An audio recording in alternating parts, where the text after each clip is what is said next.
الحمد للہ رب العالمین والصلاة والسلام علی رسولہ الکریم ما بعد فاعوذ باللہ من الشیطان الرجیم بسم اللہ الرحمن الرحیم لغات مصر و فارس کا دوسرا درس۔ پچھلے درس میں ہم نے ذکر کیا تھا جب یقنا بلبیس میں پہنچا ویفر مصر کی بادشاہ کا بیٹی تھی، ارمانوسا نام تھا۔ جب یقنا کی ملاقات ارمانوسا سے ہوئی تو اس نے عربوں کے تمام حالات یقنا سے معلوم کیے۔ ارمانوسا نے یقنا سے پہلا سوال کیا، آپ کو قسطنطین سے جدا ہوئے کتنا عرصہ ہوا ہے؟ یقنا نے جواب میں کہا تقریباً 1 ماہ کا عرصہ ہو گیا ہے۔ ارمانوسا نے دوسرا سوال کیا، اس وقت بادشاہ قسطنطین کشتیوں میں سوار ہو کر باغ نکلے تھے یا نہیں؟ یقنا نے جواب میں کہا اس وقت تک تو بھاگا نہیں تھا، البتہ اس نے شکست کھائی تھی، اور جب میں غزہ میں پہنچا تو معلوم ہوا کہ وہ کشتی میں بیٹھ کر باغ نکلا ہے، اور اس نے مجھے تنہائی میں یہ بتا دیا تھا کہ عربوں کے ساتھ مقابلے کی طاقت نہیں، کیونکہ میرا باپ ہرقل نے پوری نصرانیت اور اس کی قوت ادھر ادھر سے جمع کر کے مسلمانوں کے مقابلے میں یرموک کے میدان میں جھونک دی تھی، لیکن کچھ نہ ہوا اور شکست باز کھا کر بھاگا۔ اب میں بھی اسی طرح کا ارادہ رکھتا ہوں کہ قیمتی اموال لے کر کسی محفوظ مقام کی طرف چلا جاؤں۔ ارمانوسا نے پھر سوال کیا، آپ کا میرے پاس آنے کا خاص مقصد کیا ہے؟ یقنا نے جواب میں کہا چونکہ مجھے اس نے بھیجا ہے تاکہ آپ کو ان تک پہنچاؤ، لہذا آپ کو میرے ساتھ چلنا چاہیے۔ ارمانوسا نے دیر تک سر جھکائے رکھا، پھر بولی کہ میں اپنے باپ شاہی مصر سے مشورہ اجازت لے کر فیصلہ کر دوں گی۔ اس کے بعد ارمانوسا نے یقنا کے واپس جانے کا حکم دیا، اور مہمان خانے میں تمام مسلمانوں کے لیے اعلیٰ انتظام کیا گیا۔ ان کو تو پتہ نہیں تھا کہ یہ کوئی چال چلنے کے لیے آیا ہے۔ یقنا اور اس کے ساتھی چونکہ خود رومی تھے اور رومی لباس بھی پہنا تھا، اس وجہ سے ان کو کوئی نہ پہچان سکا۔ جب یقنا اور اس کے ساتھی سو گئے تو کچھ جاسوسوں نے جا کر ارمانوسا کو سارے منصوبے کی اطلاع کر دی اور کہا کہ اے ملکہ، کیا تجھے معلوم نہیں یہ لوگ مسلمان ہو چکے ہیں، اور یہی شخص ہے جس نے طرابلس، سور، جبلہ اور دیگر مقامات کو مکر و تدبیر کے کر کے فتح کیا ہے، اور ادھر سے عمرو بن العاص اس طرف متوجہ ہو چکے ہیں۔ ارمانوسا نے جب یہ سب سنا تو مرعوب ہو گئی، اور اس کو اس تفصیل سے یقین آ گیا کہ یہ شخص حیلہ اور تدبیر کرنے والا ہے۔ چنانچہ اس نے آدھی رات کو اپنا قاصد بھیجا یقنا کو بلا لائے۔ قاصد نے یقنا کو بلایا تو آپ نے فرمایا کہ میں آ رہا ہوں۔ جب قاصد واپس لوٹ گیا تو یقنا نے اپنے ساتھیوں سے کہا کہ ملکہ ارمانوسا کو ہماری تدبیر اور حیلہ کا انداز ہو گیا ہے، اب انہوں نے مکمل طور پر ہمارے قتل کا ارادہ کر لیا ہے۔ اگر خدا نخواستہ انہوں نے ہمیں قتل کیا تو آنے والی نسلیں ہمارا مذاق اڑائیں گی، اس لیے اگر مرنا ہے تو عزت کے ساتھ اور عزت کی موت مرو، اور اپنے دین کو خوب مدد کر کے شہید ہوں، اور اس وقت جہاد فی سبیل اللہ کا حق ادا کر دو۔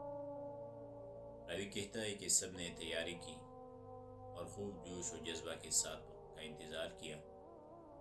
جیسے ارمانوسا نے دوبارہ قاصد بھیجا کہ جلدی آ جاؤ، یقنا نے قاصد سے کہا کہ بادشاہوں کی عادت ایسی نہیں کہ مہمانوں کو اس طرح اصرار کر کے بلائے، ابھی تو ہم ان کے پاس سے آئے ہیں، ابھی آدھی رات ملکہ کو تو اتنی جلدی ہے تو یہ کوئی نیا حادثہ معلوم ہو رہا ہے۔ اسد جب واپس گیا تو ارمانوسا اٹھ کھڑی ہوئی اور سارے فوج کو مسلح کر کے یوحنا اور ان کے ساتھیوں گھیرے ڈال دیا۔ صبح تک کوئی لڑائی نہیں ہوئی۔ پھر ارمانوسا نے یوحنا سے کہا، تم لوگوں نے اپنے دینی مسیح کو چھوڑ کر غداری کی ہے اور حیلہ سازی سے علاقوں کو فتح کر رہے ہیں۔ معلوم ہوتا ہے کہ مسیح تم سے ناراض ہو گیا ہے۔ اب یوحنا نے حضرت عیسیٰ کے متعلق شرعی نقطۂ نظر نہایت صاف انداز سے واضح کیا اور پھر فرمایا کہ لیجیے، ہم حاضر ہیں، ہم تو جہاد کے لیے آئے ہیں اور تم سے یہ مطالبہ کیا ہے، اسلام قبول کر لو یا جزیہ کے لیے تیار ہو جاؤ اور یا پھر لڑائی کے لیے میدان میں آؤ۔ چنانچہ دوسرے دن دونوں طرف سے گمسان کی لڑائی شروع ہو گئی۔ مسلمان نہایت استقامت کے ساتھ لڑ رہے تھے اور یوحنا اس بلائے ناگہانی کو صبر جمیل کے ساتھ برداشت کر رہا تھا۔ ارمانوسا نے ایک خط اپنے والد مقوقس کے نام بھیجا تھا اور مسلمانوں کے اس حیل و تدبیر سے اس کو آگاہ کیا تھا اور مزید فوج کی درخواست بھی کی تھی۔ مقوقس نے اپنے خاص ارکان سے مشورہ کیا تو اہل شورا نے یہ مشورہ دیا، ارد گرد کی تمام افواج کو جمع کر کے مسلمانوں پر ڈال دیا جائے۔